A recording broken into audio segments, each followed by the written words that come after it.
নন্দন TV আয়োজিত law and লাতে অনুষ্ঠানে আপনাদের স্বাগত জানাই। আমরা ল অ্যান্ড লাতে অনুষ্ঠানের সমসাময়িক বিষয় নিয়েও আপনাদের সামনে আসবার চেষ্টা করি, যেটা এখন গুরুত্বপূর্ণ এবং সবার মুখে মুখে, এবং আমাদের জীবনে একটা অনুষঙ্গ যে রিয়েল স্টেট, সেই রিয়েল স্টেটের প্রিভিয়াস যে সিচুয়েশন ছিল, বর্তমানে মার্কেট যা সিচুয়েশন এবং পরবর্তীতে কী হবে, এছাড়াও বিভিন্ন রকমের জিজ্ঞাসা।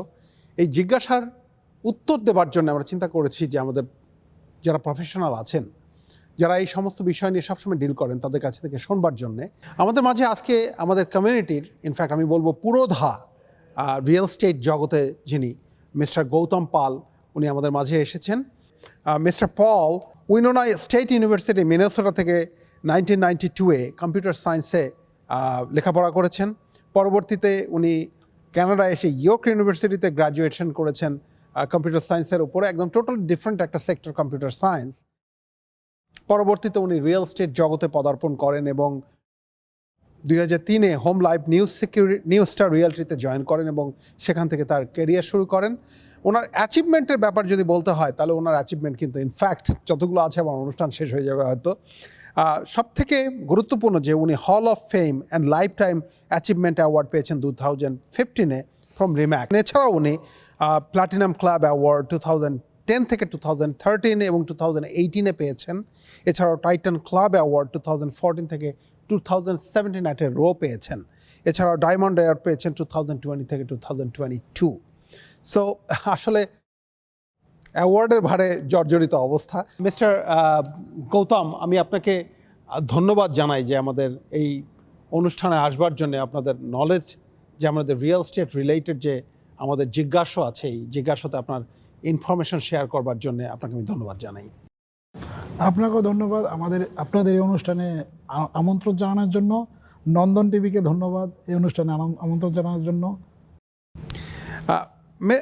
মিস্টার গৌতম, আমি যেটা মূলত আমাদের এই অনুষ্ঠানটার উদ্দেশ্য, আমরা আসলে আমাদের এই রিয়েল স্টেট রিলেটেড বিভিন্ন রকমের এখনকার সিচুয়েশনে প্রশ্ন আছে, জিজ্ঞাসা আছে, এই জিনিসগুলো আপনাদের কাছে থেকে প্র্যাকটিক্যাল এক্সপেরিয়েন্স থেকে এবং এই মার্কেট সিচুয়েশন কি হচ্ছে, কি হতে যাচ্ছে, এটা জানবার জন্য আপনাদের অভিমতটা কি, অনেস্ট অপিনিয়নটা কি, এটা জানবার জন্য অ্যাকচুয়ালি এই অনুষ্ঠানে আমরা আয়োজন করেছি। এবং আমি আপনার কাছে জানতে চাইব ইনফ্যাক্ট প্রিভিয়াস কিছু মার্কেট সিচুয়েশন রিয়েল স্টেটে, বর্তমান মার্কেট সিচুয়েশন এবং ভবিষ্যতে কি হতে পারে, এই ব্যাপারে আপনাদের অভিমত। আমি প্রথমেই আপনার কাছে যে প্রশ্নটা করব, আপনি তো আমার জানা মতে one of the pioneer in fact, এবং আমার মনে হয় প্রথম শুরু করবার দিকে, হ্যাঁ প্রায় 19-20 বছর, হ্যাঁ, এবং আপনি মোর দেন অলমোস্ট 2 decades আপনি এই রিয়েল স্টেট বিজনেসে আছেন। সো একজন বায়ার যখন একজন রিয়েল স্টেট এজেন্টকে চুজ করতে যাবেন বা রিটেন করতে যাবেন, what the qualities the buyer should look into a real estate agent, কী কোয়ালিটিসগুলো দেখা উচিত? ধন্যবাদ মিস্টার সিনহা। একজন বায়ার যখন রিয়েলটর চুজ করবেন, প্রথমত তার এক্সপিরিয়েন্স থাকা দরকার এবং তার কনফিডেন্স থাকা দরকার যে কোন মার্কেটে তার কী ডিসিশন নিতে হবে।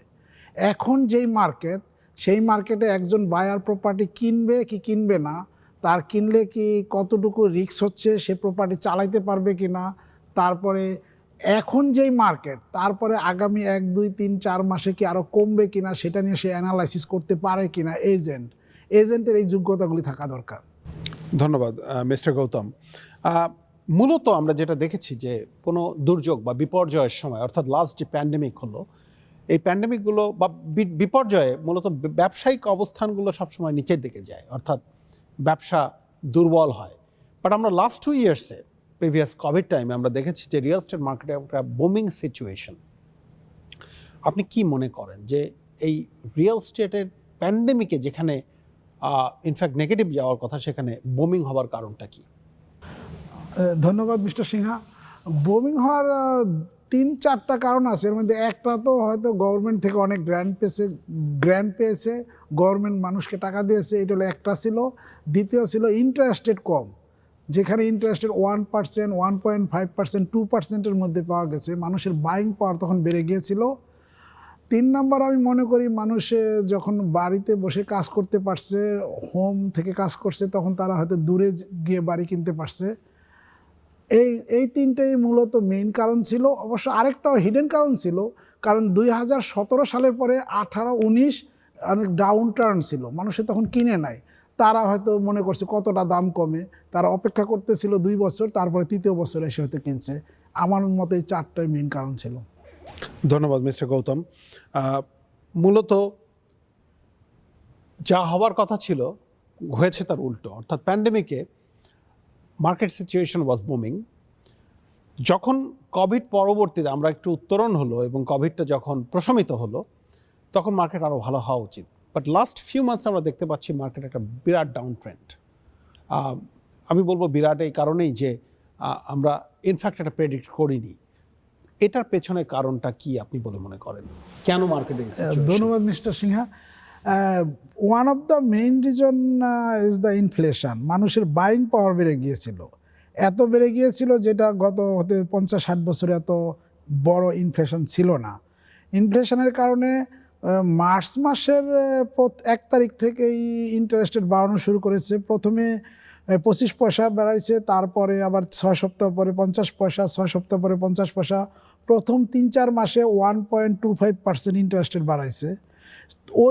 ওই সময়ে মানুষের মধ্যে একটা প্যানিক কাজ করছে যে ইন্টারেস্ট রেট আরও অনেক বাড়াবে, কাজেই মানুষে কিনে নাই, বাইং রেটও কম ছিল, মানুষে কিনেছেও কম।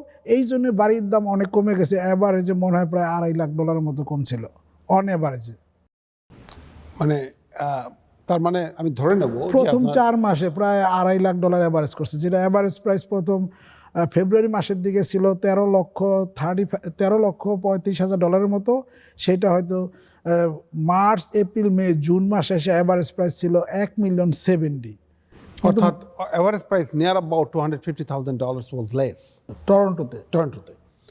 তার মানে হলো আপনার কথা থেকে যেটা বোঝা যাচ্ছে যে আপনি মনে করেন যে ইন্টারেস্ট রেট হাইকিংটা one of the major factor for this recent down trend of real estate market. অবশ্যই মানুষের affordability is the main concern. তার অর্থ হলো যে আমরা শুনেছি যে আগামী ডিসেম্বরেও বোধহয় আর একটা প্রাইস হাইক হতে যাচ্ছে, I mean interest rate hike হতে যাচ্ছে। So if that is the case, what is your prediction? আসলে প্রেডিকশন করা তো খুবই কঠিন কাজ। তারপরেও যেটা দেখা গেছে যে প্রথমে 4 মাসে কমছে মানে 0.5% বাড়ানোর জন্য, 1.25% বাড়ানোর জন্য। কিন্তু ইন্টারেস্টিং হলো এর পরের 4 মাসে, জুলাই, অগাস্ট, সেপ্টেম্বর, অক্টোবর, এই 4 মাসে কিন্তু অ্যাভারেজ প্রাইস কমে নাই, যদিও সেলস অনেক ডাউন হয়েছে। অনেক ডাউন বলতে গত মাসের যেটা সেলস প্রায় 49% ডাউন, অর্ধেক বেচাকিনি হয়েছে। যেখানে 10টা বাড়ি বেচাকিনি হয়তো সেই জায়গায় হয়তো 6টা বাড়ি বেচাকিনি হচ্ছে, 5টা বেচাকিনি হচ্ছে। কিন্তু এখন ওই যে প্রথম 4 মাসের দাম কমার পরে এখন আর অ্যাভারেজ প্রাইস কমছে না। যাদের দরকার তারাই তো বিক্রি করতেছে, আর যাদের দরকার না তারা হয়তো এখন বিক্রি করে না। সেই হিসাবে এই মাসের এই দ্বিতীয় সপ্তাহের পরে এখন মনে হচ্ছে যে এখন যে যত বাড়ি বিক্রি হয় তার থেকে লিস্টিং অনেক কম হচ্ছে। মনে হয় যে ওয়ার্স্ট ইজ ওভার। তার অর্থ হলো ডিমান্ড এবং সাপ্লাইয়ের বোধহয় একটা বিরাট ব্যবধান তৈরি হচ্ছে। হ্যাঁ, গত 2 বছর আগে যেরকম ছিল বা গত বছর যেরকম ছিল, গত বছর ফেব্রুয়ারি মার্চে, গত বছর জানুয়ারি ফেব্রুয়ারি মাসে তো কোনো বাড়িই ছিল না। একটা বাড়ি আসলে 10 জনে কিনতে চাইতো, এই জন্য হয়তো দামটা তখন বেশি ছিল। এরপরে মার্চ, এপ্রিল, মে থেকে মানুষের মধ্যে একটা টেন্ডেন্সি আসছে ইন্টারেস্টেড বাড়বে, বাড়ির দাম কমবে। এই জন্য অনেক বায়ারই কেনা থেকে দূরে ছিল। এখন অনেক একটা বড় অংশ বায়ার, গত যে 8 মাসে বড় অংশ বায়ার এখনো দূরে আছে। ওই যে অর্ধেক বেচাকিনি হচ্ছে বা 60% বেচাকিনি হচ্ছে, 40% বায়ার এখনো ওয়াচ করতেছে, দেখি কি হয়, আরও কতটা কমে। এটা একটা ওই হোল্ডিং পজিশনে আছে বায়ারদের পক্ষ থেকে। আচ্ছা, আমি বাই তাহলে একটা প্রশ্ন করি। আপনি গত বছরের তুলনায়, অর্থাৎ গত বছরের কম্প্যারিজনে যদি যাই এবং এই বছরের এই মার্চের থেকে যেটা আপনি বললেন যে ইন্টারেস্ট রেট হাইকের কারণে যে ডাউন ট্রেন্ডটা হচ্ছে, আপনি in comparison with last year কেমন ডাউনফল দেখতে পাচ্ছেন পার্সেন্টেজ ওয়াইজ? কি বিক্রি নাকি বিক্রি কেনা বেচার ক্ষেত্রে? হ্যাঁ, বিক্রি তো প্রায় 40-45% ডাউন। 45% down, right. বিক্রি কম হচ্ছে। ওই যে এখন যেই বাড়িটা ওই যে 1.3 মিলিয়ন ছিল সেটা হয়তো এখন 1 মিলিয়নে পাওয়া যাচ্ছে।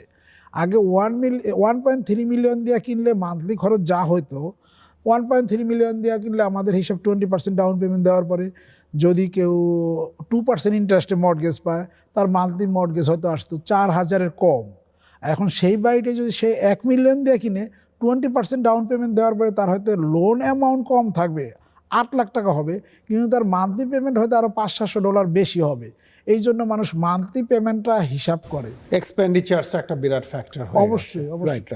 রাইট। না, আমি এখন একটা প্রশ্ন আপনাকে করতে চাই, আপনার প্র্যাকটিক্যাল অলমোস্ট আপনার 2 ডেকেডসের যে এক্সপেরিয়েন্স থেকে, যে আপনি অন্টারিওর future in 5 years real estate মার্কেটে আপনি কি প্রেডিক্ট করেন?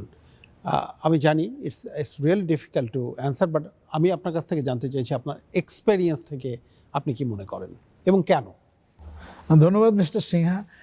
5 বছরের এক্সপেকটেশন বা যে আমরা মনে করতেছি যে হারে যে ইমিগ্রেশন আসতেছে, বাইরের থেকে ইনভেস্টমেন্ট আসতেছে, আগামী 5 বছরে অনেক বুমিং হবে মার্কেট।